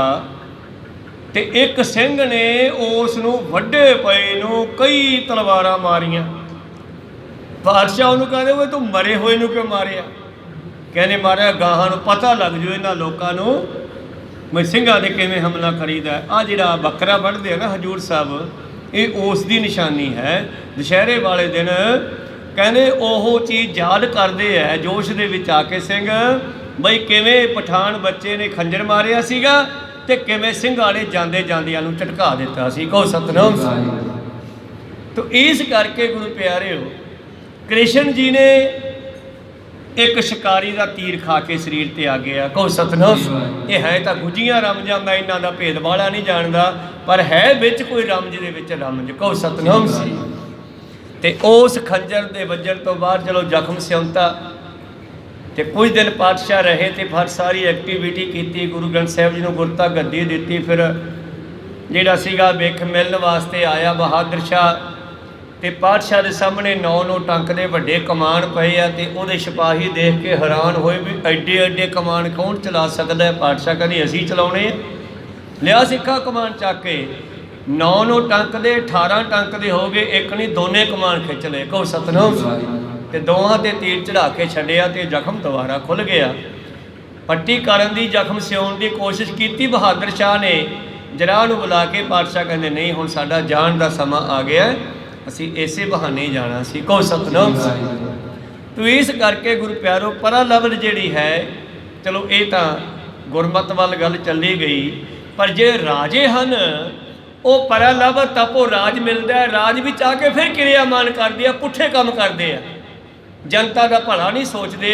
ਉਹਨਾਂ ਨੂੰ ਰਾਜ ਦਿੱਤਾ ਜਾਂਦਾ ਜਨਤਾ ਦਾ ਭਲਾ ਕਰਨ ਵਾਸਤੇ। ਉਹ ਰੰਗਜੀਤ ਨੂੰ ਦਇਆ ਸਿੰਘ ਹੋਰਾਂ ਦਾ ਕੁੱਤਾ ਕਹਿੰਦਾ ਹੈ, ਓਏ ਤੈਨੂੰ ਬੰਦਾ ਬਣਾਇਆ ਸੀ ਸਾਡੇ ਚੋਂ ਕੱਢ ਕੇ, ਤੂੰ ਪਹਿਲਾਂ ਕੁੱਤਾ ਹੁੰਦਾ ਸੀ। ਔਰੰਗਜ਼ੇਬ ਦੀ ਸਭਾ 'ਚ ਕਹਿੰਦਾ, ਕੁੱਤਾ ਬੋਲਦਾ, ਭਾਈ ਦਇਆ ਸਿੰਘ ਹੋਰਾਂ ਨਾਲ ਗਿਆ ਸੀਗਾ ਜਦੋਂ ਜ਼ਫਰਨਾਮਾ ਲੈ ਕੇ ਗਏ ਸੀ। ਕਹੋ ਸਤਨਾਮ। ਪੁੱਛਦਾ ਤੁਹਾਡੇ ਗੁਰੂ 'ਚ ਕਿੰਨੀ ਕੁ ਤਾਕਤ ਆ? ਦਇਆ ਸਿੰਘ ਕਹਿੰਦਾ ਪਤਾ ਨਹੀਂ, ਉਹਦੇ ਕੁੱਤਿਆਂ ਦੀ ਤਾਕਤ ਦਾ ਨਹੀਂ ਪਤਾ, ਉਹਦੇ ਸਿੱਖਾਂ ਦੀ ਤਾਕਤ ਦਾ ਨਹੀਂ ਪਤਾ, ਗੁਰੂ ਦੀ ਤਾਕਤ ਦਾ ਕੀ ਪਤਾ? ਕੁੱਤਿਆਂ ਦੀ ਵੀ ਤਾਕਤ ਆ? ਕਹਿੰਦੇ ਹਾਂ, ਕੁੱਤੇ ਵੀ ਉਸ ਘਰ ਦਾ ਜੂਠਾ ਖਾ ਕੇ ਬੋਲਣ ਲੱਗ ਪਏ ਆ। ਕਹੋ ਸਤਨਾਮ। ਐਸਾ ਵੀ ਕੁੱਤਾ ਹੈ? ਤੇ ਕਹਿੰਦੇ ਲਿਆਓ ਬਾਹਰੋਂ ਆਪਣੇ ਸ਼ੇਰੂ ਨੂੰ ਅੰਦਰ।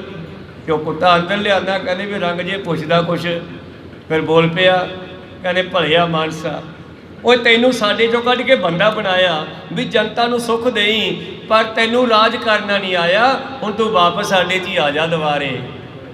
ਤਪੋ ਰਾਜ ਰਾਜੋ ਨਰਕ ਚੱਲ ਟੇਡੀਆਂ ਜੂਨਾਂ ਦੇ ਵਿੱਚ, ਕਈ ਜਨਮ ਪੈ ਕੀਟ ਪਤੰਗਾ, ਕਈ ਜਨਮ ਗਜਮੀਨ ਕੁਰੰਗਾ, ਕਈ ਜਨਮ ਪੰਖੀ ਸਰਪ ਹੋਇਓ, ਕਈ ਜਨਮ ਹੈਵਰ ਬਿਰਖ ਜੋਇਓ, ਮਿਲ ਜਗਦੀਸ਼ ਮਿਲਣ ਕੀ ਬਰੀਆ, ਚਰੰਕਾਲੇ ਦੇ ਸੰਜਰੀਆ। ਪ੍ਰੀਤਮ ਜੀ ਕਹਿੰਦੇ ਹਨ, ਸੋ ਕਿਰਿਆਮਾਨ ਰੂਪ ਪਹਿਚਾਨਾ, ਤੇ ਸੂਰਜ ਸੋ ਪੁਸ਼ਟ ਨ ਜਾਣਾ। ਔਰ ਇਸ ਤਰ੍ਹਾਂ ਪਰਾ ਲਭ ਤੋਂ ਬਾਅਦ ਕਿਰਿਆ ਫਿਰ ਬਣ ਜਾਂਦੀ ਹੈ, ਭਾਵ ਫਿਰ ਪੁੱਠੇ ਸਿੱਧੇ ਕੰਮ ਕਰਦਾ ਬੰਦਾ ਤਾਕਤ ਵਿੱਚ ਆ ਕੇ, ਤੇ ਫਿਰ ਉਹਦੇ ਫਲ ਵੀ ਭੋਗਦਾ ਹੈ।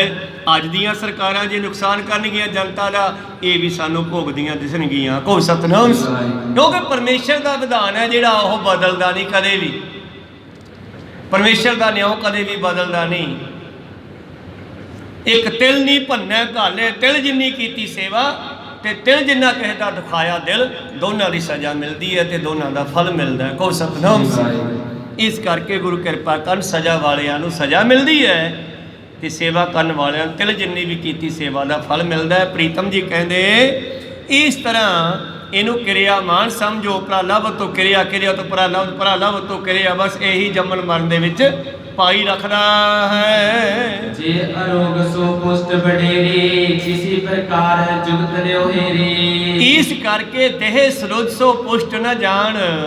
ਜਿਹੜੀ ਦੇਹ ਹੈ ਸਾਡੀ, ਜੇ ਸਾਨੂੰ ਵੇਖਣ ਨੂੰ ਸੋਹਣੀ ਲੱਗਦੀ ਹੈ ਤਾਂ ਉਸ ਨੂੰ ਤੁਸੀਂ ਪੁਸ਼ਟ, ਭਾਵ ਅੰਦਰੋਂ ਹੋ ਸਕਦਾ ਉਹ ਕਰਮਾਂ ਦਾ ਮਾਰਿਆ ਹੋਵੇ। ਜੇ ਅਰੋਗ ਸੋ ਪੁਸ਼ਟ ਵਡੇਰੀ, ਕਿਸੇ ਪ੍ਰਕਾਰ ਜੁਗਤ ਲਿਓ ਤੇਰੀ। ਤੇ ਜਿਹੜਾ ਅਰੋਗ ਹੈ, ਸਰੀਰ ਨੂੰ ਰੋਗ ਕੋਈ ਨਹੀਂਗਾ, ਪੁਸ਼ਟ ਹੈ, ਇਹ ਜਿਹੜੀ ਹੈ ਇਸ ਪ੍ਰਕਾਰ ਦੀ ਜੁਗਤ ਦੇਖ ਲਓ। ਹੋਏ ਕਿਰਿਆ ਜੁਗਤ ਤਨ ਅਭਿਮਾਨਾ, ਸੋਈ ਕਿਰਿਆ ਹੈ ਉਪਜਾਨਾ। ਜਿਹੜੀ ਕਿਰਿਆ ਭਾਵ ਤੁਸੀਂ ਜਿਹੜਾ ਕੰਮ, ਮੈਂ ਕਰਮ ਕਹਾਂ ਤਾਂ ਤੁਹਾਨੂੰ ਸਮਝ ਨਹੀਂ ਆਉਣੀ, ਮੈਂ ਕਹਾਂ ਕਿ ਜਿਹੜਾ ਵੀ ਕੰਮ ਸੁਰਤ ਨਾਲ ਸੋਚਣਾ, ਹੱਥਾਂ ਨਾਲ ਕਰਨਾ, ਮੂੰਹ ਨਾਲ ਬੋਲ ਕੇ ਕਿਸੇ ਨੂੰ ਮਾੜਾ ਕਹਿਣਾ, ਤਿੰਨਾਂ ਤਰ੍ਹਾਂ ਦੇ ਨਾਲ ਅਸੀਂ ਕਰਮ ਬਣਾਉਂਦੇ ਹਾਂ। ਕਹੋ ਸਤਨਾਮ।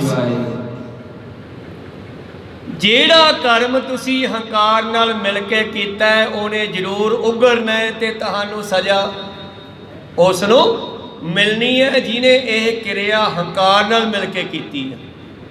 ਜਿਸ ਤਰ੍ਹਾਂ ਇੱਕ ਪਾਸੇ ਕਿਸਾਨ ਬੈਠੇ ਨੇ ਤੇ ਇੱਕ ਪਾਸੇ ਮੌਕੇ ਦੀ ਸਰਕਾਰ ਹੈ। ਕਹੋ ਸਰਕਾਰ ਨੂੰ ਐਦਾਂ ਵੀ ਸਾਡਾ ਨੱਕ ਨੀਵਾਂ ਹੋ ਜਾਊਗਾ ਜੇ ਅਸੀਂ ਕਾਨੂੰਨ ਵਾਪਸ ਲੈ ਲਏ, ਤੇ ਕਿਸਾਨ ਆਪਣੇ ਆਉਣ ਵਾਲੇ ਸਮੇਂ ਨੂੰ ਜਾਣ ਕੇ ਬੈਠੇ ਆ ਵੀ ਅਸੀਂ ਤਾਂ ਮਰ ਜਾਣਾ ਹੈ ਤੇ ਜ਼ਮੀਨਾਂ ਕਾਰਪੋਰੇਟ ਘਰਾਣਿਆਂ ਕੋਲ ਚਲੀਆਂ ਜਾਣੀਆਂ, ਤੇ ਇਸ ਕਰਕੇ ਸਾਡੇ ਜਵਾਕਾਂ ਦਾ ਬਣੂਗਾ ਕੀ? ਤੇ ਇਸ ਕਰਕੇ ਜਿਹੜਾ ਕੰਮ ਹੰਕਾਰ ਨੂੰ ਲੈ ਕੇ ਕੀਤਾ ਜਾਂਦਾ ਨਾ, ਉਹ ਕੰਮ ਜ਼ਰੂਰ ਦੁੱਖ ਦਿੰਦਾ ਹੈ। ਤਨ ਅਭਿਮਾਨ ਨਾ ਗਿਆਨੀ ਧਰੈ, ਜਾਤੇ ਨਹੀਂ ਬੰਦ ਕੋ ਕਰੈ। ਜਿਨ੍ਹਾਂ ਨੂੰ ਗਿਆਨ ਹੋ ਗਿਆ ਉਹ ਇਹਨਾਂ ਬੰਧਨਾਂ ਚੋਂ ਬਚ ਸਕਦੇ ਆ, ਕਿਉਂਕਿ ਉਹਨਾਂ ਨੂੰ ਆਪਣੇ ਸਰੀਰ ਦਾ ਕੋਈ ਹੰਕਾਰ ਨਹੀਂ ਰਹਿੰਦਾ। ਕਰਮ ਮਾਲ ਸਭ ਕੀ ਕਰ ਪਰੀ, ਤਨ ਹੰਤਾ ਤਿਆਗੇ ਤਿਨ ਹਰੀ। ਔਰ ਇਹ ਕਰਮਾਂ ਦੀ ਮਾਲਾ ਜਿਹੜੀ ਹੈ ਸਾਰਿਆਂ ਦੇ ਗਲ ਵਿੱਚ ਪਈ ਹੋਈ ਹੈ। ਮੈਂ ਇੱਕ ਐਸਾ ਡੀਸੀ ਦੇਖਿਆ, ਉਸਨੇ ਬਚਪਨ ਤੋਂ ਲੈ ਕੇ ਗੁਰਬਾਣੀ ਪੜ੍ਹੀ, ਉਹਦੇ ਮਾਂ ਪਿਓ ਗੁਰਬਾਣੀ ਪੜ੍ਹਦੇ ਸਨ ਔਰ ਮਾਂ ਪਿਓ ਨੇ ਉਸ ਬੱਚੇ ਨੂੰ ਐਸਾ ਗਿਆਨ ਦਿੱਤਾ ਔਰ ਉਸ ਨੇ ਅੱਗੇ ਚੱਲ ਕੇ ਗੁਰੂ ਪਿਆਰਿਓ ਬਹੁਤ ਸਾਰੀਆਂ ਸਰਕਾਰੀ ਨੌਕਰੀਆਂ ਕੀਤੀਆਂ। ਸਰਕਾਰੀ ਨੌਕਰੀਆਂ ਦੌਰਾਨ ਉਹਨਾਂ ਨੇ ਬਿਜਲੀ ਮਹਿਕਮੇ ਦਾ ਅਫਸਰ ਵੀ ਰਿਹਾ, ਬਹੁਤ ਸਾਰੀਆਂ ਕਿਸਾਨਾਂ ਨੂੰ ਮੋਟਰਾਂ ਵੀ ਵੰਡੀਆਂ ਉਸਨੇ, ਲਵਾਈਆਂ ਆਪਣੇ ਸਮੇਂ ਦੌਰਾਨ, ਬਹੁਤ ਚੰਗੇ ਕਰਮ ਕੀਤੇ। ਪਰ ਉਸ ਡੀਸੀ ਨੇ ਭਾਵ ਉਸ ਅਫਸਰ ਨੇ ਕਦੇ ਵੀ ਆਪਣੀ ਨੌਕਰੀ ਦਾ ਹੰਕਾਰ ਨਹੀਂ ਕੀਤਾ। ਬਾਣੀ ਵਿੱਚ ਇੰਨੀ ਨਿਮਰਤਾ ਉਹਦੇ ਵਿੱਚ ਆਈ ਹੋਈ ਸੀ। ਜੀਤ ਮਹਿੰਦਰ ਸਿੰਘ ਹੋਰਾਂ ਦਾ ਬਾਪੂ ਕੋ ਸਤਨਾਮ, ਇਹਨਾਂ ਦਾ ਜਿਹੜਾ ਪਿਤਾ ਸੀ ਨਾ ਗੁਰੂ ਪਿਆਰਿਓ, ਉਹ ਐਡੀਆਂ ਵੱਡੀਆਂ ਵੱਡੀਆਂ ਪਦਵੀਆਂ, ਭੁਪਿੰਦਰ ਸਿੰਘ ਜੀ ਇੰਨੀਆਂ ਵੱਡੀਆਂ ਪਦਵੀਆਂ ਤੋਂ ਹੋ ਕੇ ਲੰਘੇ, ਪਰ ਉਹਨਾਂ ਨੇ ਕਦੇ ਜ਼ਿੰਦਗੀ ਵਿੱਚ ਹੰਕਾਰ ਨਹੀਂ ਕੀਤਾ ਔਰ ਆਪਣੀ ਡਿਊਟੀ ਦਾ ਪੂਰਾ ਲਾਹਾ ਜਨਤਾ ਨੂੰ ਦਿੱਤਾ। ਕੋ ਸਤਨਾਮ। ਫਿਰ ਉਹੋ ਜਿਹੇ ਲੋਕਾਂ ਨੂੰ ਵੀ ਦੁਨੀਆ ਯਾਦ ਕਰਦੀ ਆ। ਇਸ ਕਰਕੇ ਸਾਨੂੰ ਡਿਊਟੀ ਮਿਲੀ ਆ, ਅਸੀਂ ਡਿਊਟੀ ਨੂੰ ਇਮਾਨਦਾਰੀ ਨਾਲ ਕਰੀਏ। ਤੇ ਜੇ ਅਸੀਂ ਮੇਜ਼ ਤੇ ਬੈਠੇ ਆ, ਕੁਰਸੀ ਸਾਨੂੰ ਦਿੱਤੀ ਆ ਸਰਕਾਰ ਨੇ, ਪਰਮੇਸ਼ਰ ਨੇ, ਵੱਡੀ ਸਰਕਾਰ ਨੇ, ਅਸੀਂ ਉਸ ਕੁਰਸੀ ਦਾ ਜੋ ਫਰਜ਼ ਬਣਦਾ ਉਹ ਅਦਾ ਕਰੀਏ। ਪਰ ਜੇ ਇੱਕ ਪਾਸੇ ਅਸੀਂ ਟੈਕਸਾਂ ਵਾਲੀ ਪੈਸੇ ਦੀ ਤਨਖਾਹ ਲੈਂਦੇ ਆ, ਦੂਜੇ ਪਾਸੇ ਮੇਜ਼ ਥੱਲੇ ਰਿਸ਼ਵਤ ਲੈਂਦੇ ਆ, ਤਾਂ ਫਿਰ ਸਮਝੋ ਉਹਨਾਂ ਦੇ ਜਵਾਕ ਜਿਹੜੇ ਹਨ ਉਹ ਜ਼ਹਿਰ ਖਾ ਰਹੇ ਆ ਔਰ ਅਗਲੀ ਪੀੜ੍ਹੀ ਖਤਮ ਸਮਝੋ। ਕੋ ਸਤਨਾਮ। ਕਿਉਂਕਿ ਪਰਮੇਸ਼ਰ ਵੱਲੋਂ ਦਿੱਤੀ ਤਨਖਾਹ ਦੇ ਉੱਤੇ ਗੁਜ਼ਾਰਾ ਨਹੀਂ ਉਹ ਕਰਦੇ, ਨਾਲ ਸਹਿਣ ਕਰਨ ਦੀਆਂ ਰਿਸ਼ਵਤਾਂ ਲੈਂਦੇ ਆ ਜਿਹੜੇ, ਉਹ ਆਪਣੇ ਬੱਚਿਆਂ ਨੂੰ ਜ਼ਹਿਰ ਖਵਾਉਂਦੇ ਆ। ਤੇ ਜ਼ਹਿਰ ਬਹੁਤਾ ਚਿਰ ਜਿਹੜਾ ਹੈ ਫਿਰ ਬੰਦੇ ਨੂੰ ਬਚਣ ਨਹੀਂ ਦਿੰਦਾ। ਇਸੇ ਕਰਕੇ 10ਵੇਂ ਪਾਤਸ਼ਾਹ ਜੀ ਨੇ 18 ਅਰਬ ਦਾ ਸਮਾਨ ਸਤਲੁਜ ਦਰਿਆ ਦੇ ਵਿੱਚ ਨੱਪਤਾ ਸੀ। ਕੋ ਸਤਨਾਮ। ਇੱਥੋਂ ਤੱਕ ਸਿੱਖਿਆ ਦਿੱਤੀ ਕਿ ਇੱਕ ਸਿੱਖ ਨੂੰ ਇੱਕ ਕਮਾਨ ਦੀ ਤੰਦੀ ਵੀ ਨਹੀਂ ਰੱਖਣ ਦਿੱਤੀ ਗਈ। ਧਾਗਾ ਰੱਸੀ ਸੁੰਦਰ ਸੀਗੀ, ਸੋਹਣੀ ਸੀ, ਚੱਕ ਕੇ ਲੱਕ ਨਾਲ ਬੰਨ੍ਹ ਲਈ। ਪਾਤਸ਼ਾਹ ਕਹਿੰਦੇ ਲਾ ਇਹਨੂੰ ਸਿੱਟ ਵਿੱਚ ਇਹਦੇ। ਕਿਉਂਕਿ ਇਹ ਜ਼ਹਿਰ ਹੈ ਸਾਰਾ। ਕੋ ਸਤਨਾਮ। ਸਾਂਝੇ ਕੰਮਾਂ ਵਾਸਤੇ ਵਰਤਿਆ, ਜਿੰਨਾ ਵਰਤਿਆ ਗਿਆ, ਪਰ ਜਿਹੜਾ ਬਚ ਗਿਆ ਸਾਰਾ ਸਤਲੁਜ ਦੇ ਵਿੱਚ ਪਾ ਗਏ। ਇਹਦਾ ਕੋਈ ਕਾਰਨ ਸੀਗਾ। ਗੁਰੂ ਕਿਰਪਾ ਕਰਨ। ਇਸ ਤਰ੍ਹਾਂ ਪਾਤਸ਼ਾਹ ਜੀ ਕਹਿੰਦੇ ਜਦੋਂ ਕੋਈ ਵੀ ਕਿਰਿਆ ਹੰਕਾਰ ਨਾਲ ਜੁੜ ਕੇ ਕੀਤੀ ਜਾਂਦੀ ਹੈ ਉਹ ਜ਼ਰੂਰ ਉਗਰਦੀ ਹੈ, ਇਹ ਉਹਦਾ ਫਲ ਭੋਗਣਾ ਪੈਂਦਾ। ਤਨ ਅਭਿਮਾਨ ਨਾ ਗਿਆਨੀ ਧਰੈ, ਤੇ ਨਹੀਂ ਬੰਦ ਕੋ ਕਰੈ। ਜਿਹੜਾ ਗਿਆਨੀ ਹੈ ਉਹ ਆਪਣੀ ਸਰੀਰ ਦਾ ਹੰਕਾਰ ਨਹੀਂ ਕਰਦਾਗਾ, ਇਸੇ ਕਰਕੇ ਉਹ ਬੰਧਨ ਤੋਂ ਬਚ ਜਾਂਦਾ ਜੀ। ਕਰਮ ਮਾਲ ਸਭ ਕੀ ਗਲ ਪਰੀ, ਤਨ ਹੰਤਾ ਤਿਆਗੇ ਤਿਨ ਹਰੀ। ਔਰ ਇਹ ਕਰਮਾਂ ਦੀ ਮਾਲਾ, ਕਰਮਾਂ ਦਾ ਹਾਰ ਸਾਰਿਆਂ ਦੇ ਗਲ ਵਿੱਚ ਪਿਆ ਹੋਇਆ ਹੈ। ਤਨ ਹੰਤਾ ਤਿਆਗੇ ਤਿਨ ਧਰੀ। ਤੇ ਇਹਨਾਂ ਦੇ ਕਰਮਾਂ ਦੀ ਮਾਲਾ ਨੂੰ, ਕਰਮਾਂ ਦੇ ਬੰਧਨ ਨੂੰ ਲਾਉਣਾ ਤੇ ਹੰਕਾਰ ਤਿਆਗ ਦਿਓ। ਹਉ ਮੈਂ ਦੀਰਘ ਰੋਗ ਹੈ, ਦਾਰੂ ਪੀ ਇਸ ਮਾਹੇ। ਕਿਰਪਾ ਕਰੇ ਜੇ ਆਪਣੀ ਆਪ, ਬੰਦਾ ਆਪ ਕਰੇ, ਕਿਰਪਾ ਕਰੇ ਜੇ ਆਪਣੀ ਤਾਂ ਗੁਰ ਕਾ ਸ਼ਬਦ ਕਮਾਹੇ। ਤੇ ਸ਼ਬਦ ਨੇ ਗਿਆਨ ਦੇਣਾ, ਗਿਆਨ ਨੇ ਹੰਕਾਰ ਨੂੰ ਤੋੜਨਾ। ਬਿਨਾ ਤਿਆਗ ਕੇ ਅਨੇਕ ਕਲੇਸ਼, ਜਨਮ ਮਰਨ ਕੇ ਕਸ਼ਟ ਅਸ਼ੇਸ਼। ਜੇ ਨਹੀਂ ਹੰਕਾਰ ਨੂੰ ਤਿਆਗੋਗੇ ਤੇ ਫਿਰ ਬਈ ਬੇਅੰਤ ਤਰ੍ਹਾਂ ਦੇ ਕਲੇਸ਼ ਘਰ ਦੇ ਵਿੱਚ ਅਤੇ ਅੱਗੇ ਚੱਲ ਕੇ ਜੰਮਣ ਮਰਨ ਦੇ ਕਸ਼ਟ ਕਲੇਸ਼ ਭੋਗਣੇ ਪੈਂਦੇ ਹਨ। ਜਾਤੀ ਸਤਿਗੁਰ ਨੇ ਬਹੁਵਾਰ, ਵਰਣਨ ਕੀਨੋ ਗ੍ਰੰਥ ਮਜਾਰ। ਔਰ ਭਾਈ ਸਾਹਿਬ ਭਾਈ ਦਇਆ ਸਿੰਘ ਜੀ ਕਹਿੰਦੇ ਗੁਰੂ ਸਾਹਿਬਾਂ ਨੇ ਇਸ ਵਿਸ਼ੇ ਤੇ ਗੁਰਬਾਣੀ ਵਿੱਚ ਬਹੁਤ ਕਿਹਾ ਬਈ ਇਹਨਾਂ ਪੰਜਾਂ ਵਿਕਾਰਾਂ ਤੋਂ ਬਚ ਕੇ ਰਹੋ। ਇਹ ਪੰਜੇ ਵਿਕਾਰ ਹੀ ਤੁਹਾਨੂੰ ਬੰਧਨਾਂ ਵਿੱਚ ਪਾਉਣ ਵਾਲੇ ਹਨ। ਹਉ ਮੈਂ ਦੀਰਘ ਰੋਗ ਹੈ, ਦਾਰੂ ਪੀ ਇਸ ਮਾਹੇ। ਕਿਰਪਾ ਕਰੇ ਜੇ ਆਪਣੀ ਤਾਂ ਗੁਰ ਕਾ ਸ਼ਬਦ ਕਮਾਹੇ। ਇੱਕ ਥਾਂ ਪਾਤਸ਼ਾਹ ਲਿਖਦੇ ਐ ਬੜੀ ਕਿਰਪਾ ਕੀਤੀ, ਅਹੰ ਰੋਗ ਜਿਹੜਾ ਸੀ ਮੇਰਾ ਉਹ ਕੱਟ ਦਿੱਤਾ ਹੈ। ਪੰਜਾਂ ਰੋਗਾਂ ਨੂੰ ਹੀ ਮੈਥੋਂ ਪਰੇ ਕਰ ਦਿੱਤਾ ਹੈ। ਕਾਮ ਵਾਸ਼ਨਾ ਕ੍ਰੋਧ ਹੰਕਾਰ ਲੋਭ ਮੋਹ ਇਹਨਾਂ ਤੋਂ ਉੱਚਾ ਚੱਕ ਲਿਆ ਹੈ। ਇਹ ਸਮਝੋ ਗੁਰੂ ਦੀ ਕਿਰਪਾ ਹੈ। ਹਉ ਵਿੱਚ ਆਇਆ, ਹਉ ਵਿੱਚ ਗਿਆ, ਹਉ ਵਿੱਚ ਜੰਮਿਆ, ਹਉ ਵਿੱਚ ਹੁਆ।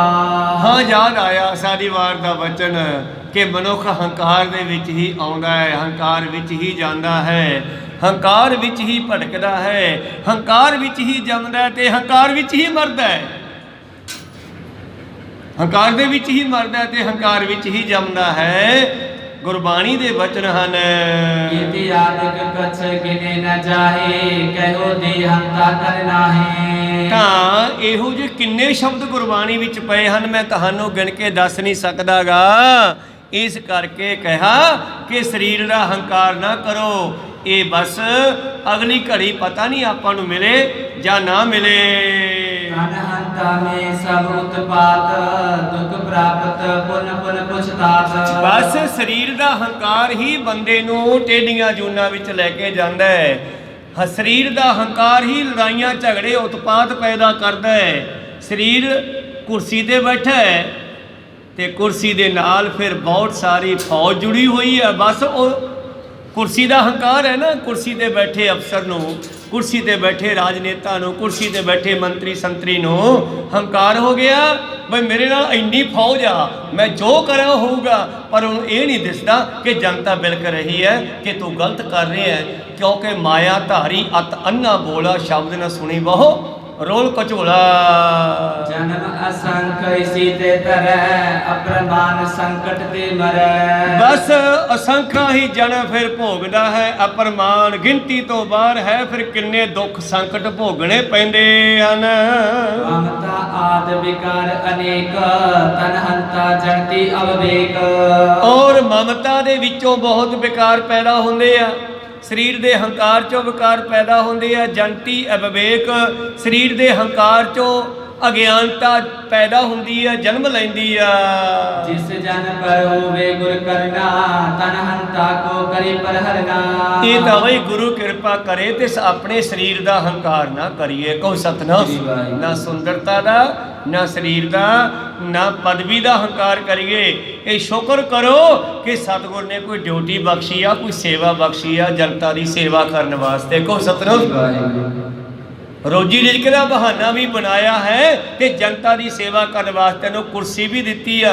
ਪਰ ਕੁਰਸੀ ਦੇ ਮੇਜ਼ ਹੇਠਾਂ ਦੀ ਰਿਸ਼ਵਤ ਨਾ ਫੜ, ਉਹ ਲੁਕੋ ਕੇ ਲੈਂਦੇ ਆ ਨਾ। ਕਹੋ ਸਤਨਾਮ। ਇਸ ਕਰਕੇ ਗੁਰੂ ਕਿਰਪਾ ਕਰਨ ਬੰਦੇ ਨੂੰ ਜੇ ਗਿਆਨ ਆ ਜਾਵੇ ਤੇ ਸੁੱਖ ਦਾ ਜੀਵਨ ਬਤੀਤ ਕਰ ਸਕਦਾ ਹੈ। ਤਤ ਉਪਦੇਸ਼ ਨਾਮ ਨਿਭਲਾਵੈ ਜਨਮ ਮਰਨ ਦੁਖ ਤੇ ਛੁਟ ਜਾਵੈ। ਤਾਂ ਤੇ ਆਓ ਤਤ ਉਪਦੇਸ਼ ਨੂੰ ਜਾਣਨਾ ਕਰੀਏ। ਤਤ ਉਪਦੇਸ਼ ਨਿਜ ਸਰੂਪ ਦਾ ਗਿਆਨ, ਇਹਦੇ ਨਾਲ ਜੁੜਨਾ ਕਰੀਏ, ਲਿਵ ਲਾਉਣਾ ਕਰੀਏ ਤੇ ਜਮਨਾ ਮਰਨਾ ਕਟੀਏ ਜੀ। ਮੁੱਲ ਸਿੰਘਨ ਭੋਜਨ ਕਰਿਓ ਕਹੁ ਰੂਪ ਅਗਿਆਨ। ਫਿਰ ਅੱਗੇ ਸਿੰਘ ਕਹਿਣ ਲੱਗੇ ਜੀ ਅਗਿਆਨਤਾ ਦੇ ਬਾਰੇ ਵੀ ਸਮਝਾਓ ਵੀ ਅਗਿਆਨਤਾ ਹੈ ਕੀ, ਇਹਦੀ ਸਾਨੂੰ ਸਮਝ ਆ ਜਾਵੇ ਥੋੜੀ। ਮਾਇਆ ਬਰ ਅਵਿਦਿਆ ਬੰਧਨ ਮੋਖ ਬਖਾਨ। ਇਹ ਮਾਇਆ, ਅਗਿਆਨਤਾ, ਅਵਿਦਿਆ, ਇਹਨਾਂ ਦੇ ਬੰਧਨਾਂ ਤੋਂ ਜੀਵ ਕਿਵੇਂ ਮੁਕਤ ਹੋ ਸਕਦਾ ਹੈ, ਇਹਦੀ ਵਿਚਾਰ ਆਪਾਂ ਕੱਲ ਦੇ ਦੀਵਾਨਾਂ ਵਿੱਚ ਸਰਵਣ ਕਰਾਂਗੇ। ਹੁਣ ਸਮਾਂ ਅੱਗੇ ਜਾ ਰਿਹਾ ਹੈ। ਭਾਈ ਦਇਆ ਸਿੰਘ ਜੀ ਹੋਰ ਵਿਚਾਰਾਂ ਵੀ ਸਾਨੂੰ ਸੁਣਾਉਣਗੇ। ਬੜੀਆਂ ਹੀ ਕੰਮ ਦੀਆਂ ਗੱਲਾਂ, ਕੀਮਤੀ ਗੱਲਾਂ ਜਿਨ੍ਹਾਂ ਦੀ ਕੋਈ ਕੀਮਤ ਹੀ ਨਹੀਂ ਹੈ। ਅਮੁੱਲ ਗੁਣ, ਅਮੁੱਲ ਵਪਾਰ, ਅਮੁੱਲ ਵਪਾਰੀ, ਅਮੁੱਲ ਭੰਡਾਰ। ਗੁਰੂ ਵਾਲੇ ਬਣੀਏ, ਤਤ ਗਿਆਨ ਨੂੰ ਜਾਣੀਏ। ਔਰ ਮੇਰਾ ਖਿਆਲ ਹੈ ਜੀ ਇਸ ਕਥਾ ਨੂੰ ਸੁਣ ਕੇ ਅਫਸਰ ਲੋਕ ਕਿਤੇ ਮੰਨ ਲੈਣ ਤੇ ਸਾਰੀ ਦੁਨੀਆ ਸੁਖੀ ਹੋ ਸਕਦੀ ਆ। ਕਹੋ ਸਤਨਾਮ। ਜੋ ਵੀ ਹੈ, ਜੋ ਵੀ ਇਸ ਪਾਸੇ ਗਲਤ ਚੱਲਿਆ ਹੋਇਆ, ਜੇ ਮੁੜ ਪਵੇ ਉਹ ਖੁਦ ਵੀ ਸੁਖੀ ਹੋ ਸਕਦਾ ਹੈ। ਘਰ ਸੁਖ ਵਸਿਆ ਬਾਹਰ ਸੁਖ ਪਾਇਆ, ਕਹੋ ਨਾਨਕ ਗੁਰ ਮੰਤਰ ਦਿੜਾਇਆ। ਇਹ ਹੈ ਸੁੱਖ ਦੇ ਮੰਤਰ। ਗੁਰੂ ਕਿਰਪਾ ਕਰਨ ਰਹਿੰਦੇ ਵਿਚਾਰ ਫਿਰ ਸਰਵਣ ਕਰਾਂਗੇ। ਆਓ ਸਮਾਪਤੀ ਕਰੀਏ। हे अच्युत हे पार ब्रह्म अविनाशी अविनाश। हे पूरन हे सर्वमय गुणतास। हे संगी हे निरंकार हे निर्गुण सब टेक। हे गोविंद हे गुण निदान जाके सदा विवेक। हे अपरंपर हर हरे हो बनहार। हे संत कै सदा संग आधार। हे ठाकुर हों दासरो निर्गुण गुण नहीं कोई। नानक दीजै नाम दान होए परोए। आए प्रभ शरणागति कृपा नित दयाल। एक अखर हर मन बसत होत निहाल। एक ओंकारा सतगुरु प्रसाद सच हुए।